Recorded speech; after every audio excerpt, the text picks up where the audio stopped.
काया में समाया प्राणाग्नि का जखीरा। लेखक श्री राम शर्मा आचार्य। युग साहित्य कोड AV47। आपको पढ़कर सुनाते हैं। अंतराल में निहित सिद्धि वैभव। बीज में प्राण तत्व होता है, वही नमी और आरंभिक पोषक अनुकूलता प्राप्त करके अंकुरित होने लगता है। इसके उपरांत वह बढ़ता, पौधा बनता और वृक्ष की शक्ल पकड़ता है या नहीं, यह इस बात पर निर्भर है कि उसे जड़ें जमाने का आवश्यक खाद पानी व पोषण प्राप्त हुआ या नहीं। यदि उसकी आवश्यकताएं पूरी होती चलें तो बढ़वार रुकती नहीं, किंतु यदि बीज अपने स्थान पर बोरे में ही बंद रखा रहे, उसे सुखाया या कीड़ों से बचाया जाता रहे, तो वह मुद्दतों तक यथास्थित अपनाए रहेगा। बहुत पुराना हो जाने पर काल के प्रभाव से वह हतवीर्य हो जाएगा अथवा घुन जैसे कीड़े लगकर उसे नष्ट कर देंगे। बीज में उगने की शक्ति होती है यदि वह पका हुआ हो। यदि उसे कच्ची स्थिति में ही तोड़ लिया गया है तो वह खाने के काम भले ही आ सके, बोने और उगने की क्षमता विकसित न होगी। वह देखने में तो अन्य बीजों के समान ही होगा, पर परखने पर प्रतीत होगा कि उसमें वह गुण नहीं है जो परिपक्व स्थिति वाले बीजों में पाया जाता है। हर मनुष्य में प्राण शक्ति होती है, पर उसकी मात्रा में न्यूनाधिकता बनी रहती है। यह इस बात पर निर्भर रहता है कि प्राण रूपी बीज को प्रौढ़ बनाने के लिए जानकारी अथवा गैर परिपक्वता लाने वाले प्रयत्न होते रहे या नहीं। मानवीय प्राण शक्ति का विकास और परिपाक इस बात पर निर्भर है कि उसमें पूर्व संचित संस्कारों का समूह था या नहीं। गर्भधारण करते समय माता पिता के रजवीर में अभीष्ट उत्कृष्टता या परिपक्वता थी या नहीं, उसे आरंभिक पोषण मिला या नहीं। प्रश्न चिंतन मनन के प्राण प्रक्रिया के अनुदान समुचित मात्रा में मिले या नहीं। यह सब भ्रूणावस्था में पूरी की जाने वाली आवश्यकताएं हैं। इसके बाद जब परिपक्व बालक संसार के खुले वातावरण में सांस लेता है और समीपवर्ती लोगों द्वारा विनिर्मित वातावरण का प्रभाव ग्रहण करता है, तब भी उस स्थिति में मनुष्य प्रभाव ग्रहण करता है। खान पान से, जलवायु से स्थूल शरीर के स्तर का निर्माण होता है, किंतु प्राण प्रभाव समीपवर्ती लोगों की चेतना से ही उपलब्ध होता है।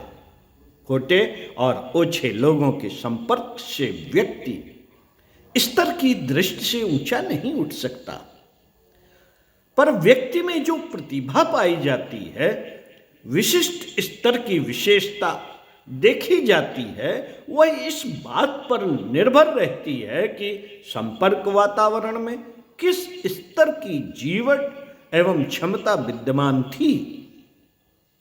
अन्न जल से रक्त मांस बनता है, किंतु व्यक्तित्व विकसित करने की क्षमता उन लोगों में होती है जो अपने बड़प्पन के कारण छोटों पर प्रभाव छोड़ते हैं। मनुष्य का स्वयं का चिंतन मनन भी इस संदर्भ में काम करता है। वह अपनी इच्छा शक्ति और संकल्प शक्ति से भी अपने आप को प्रभावित करता है। पूर्व संचित संस्कार भी ऐसा वातावरण पाकर स्वतः उभरते हैं। ग्रीष्म ऋतु में घास सूख जाती है, फिर भी जमीन के अंदर उसकी जड़ों में किसी प्रकार नमी बनी रहती है। वर्षा होते ही वे जड़ें अनायास ही अंकुरित हो चलती हैं और तेजी से अपना विस्तार करती हुई जमीन पर फैलकर हरितमा बिखेरती हैं।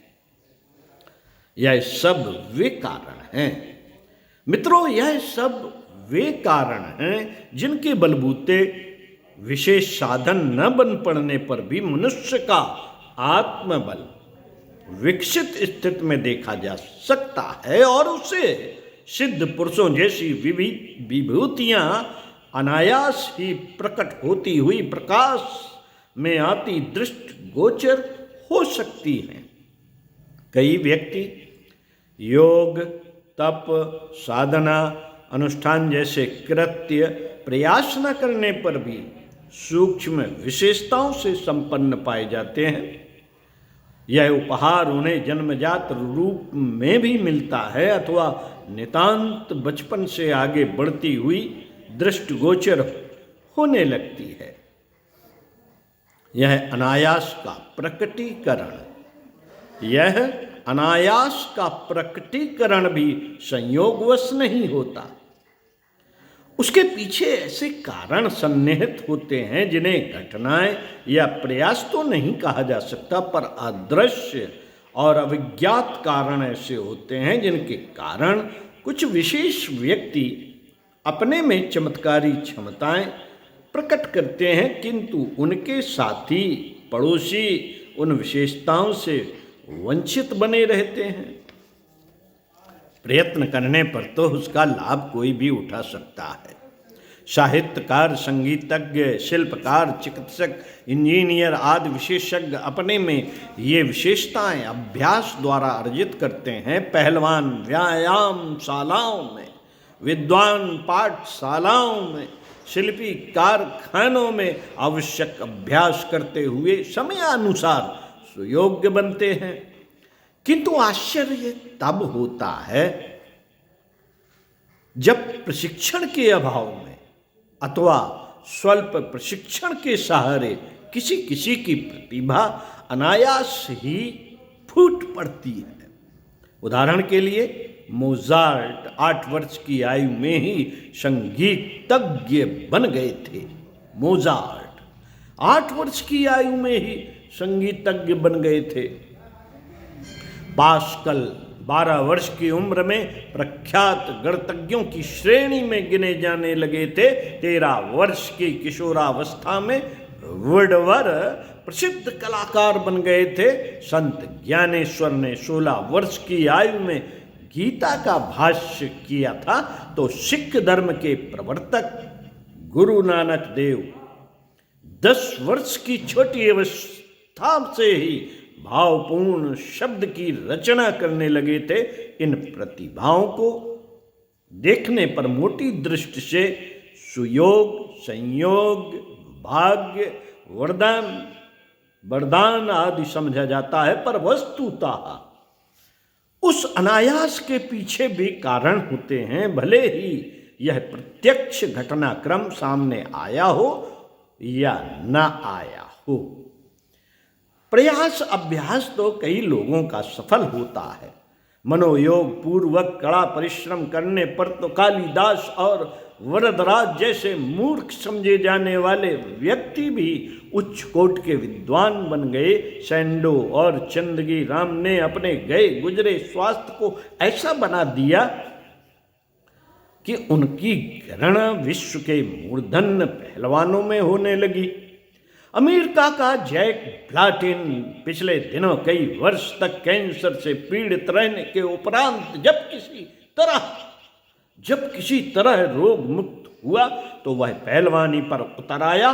संकल्प, साहस और अभ्यास के सहारे उसने अपना शरीर बल इस स्तर तक बढ़ा लिया कि ओलंपिक कुश्ती के सुपर हैवीवेट का खिताब जीतकर न केवल अपने राष्ट्रीय गौरव को ऊंचा उठाया, वरन समूची मानव जाति के लिए एक अनूठा और प्रेरणाप्रद उदाहरण प्रस्तुत किया। यह प्रयास का प्रत्यक्ष प्रभाव है। किंतु आश्चर्य तब होता है जब प्रत्यक्ष घटनाक्रमों के रूप में अभ्यास न किए जाने पर भी दिव्य क्षमताएं विकसित हो जाती हैं।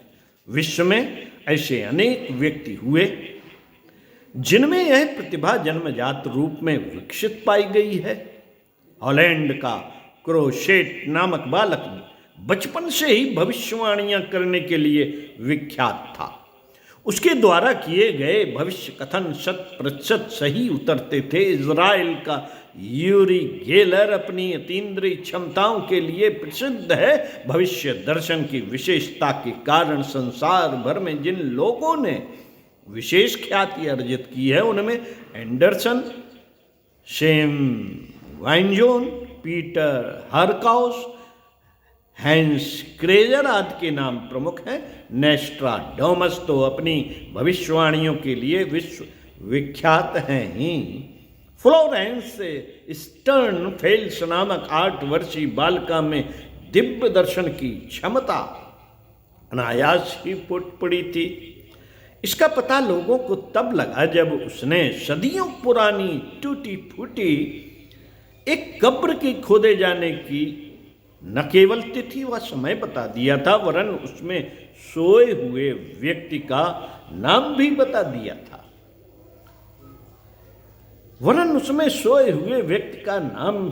दिया था। यह कब्र विलियम जॉनसन की थी, जिस पर किसी का नाम तक नहीं खोदा गया था और न किसी को उसकी जानकारी थी। रजिस्टर के पुराने पन्नों को पलटने पर फ्लोरेंस द्वारा दी गई जानकारी सही निकली। मित्रों, वस्तुतः इस संसार में अनायास कुछ भी नहीं होता। हाँ, इतना अवश्य कहा जा सकता है कि इस असाधारण प्रक्रिया के पीछे कोई अविज्ञात कारण रहे हैं जिन्हें प्रत्यक्ष रूप में नहीं देखा जा सकता। ओम शांति। चिंतन मनन का विषय स्वाध्याय सत्संग के क्रम में इसी पुस्तक के अगले पृष्ठ से पढ़कर सुनाएंगे। प्राण शक्ति का संरक्षण अभिवर्धन। तो सुनते रहिए कुछ अच्छा और पढ़ते रहिए कुछ अच्छा। ओम शांति।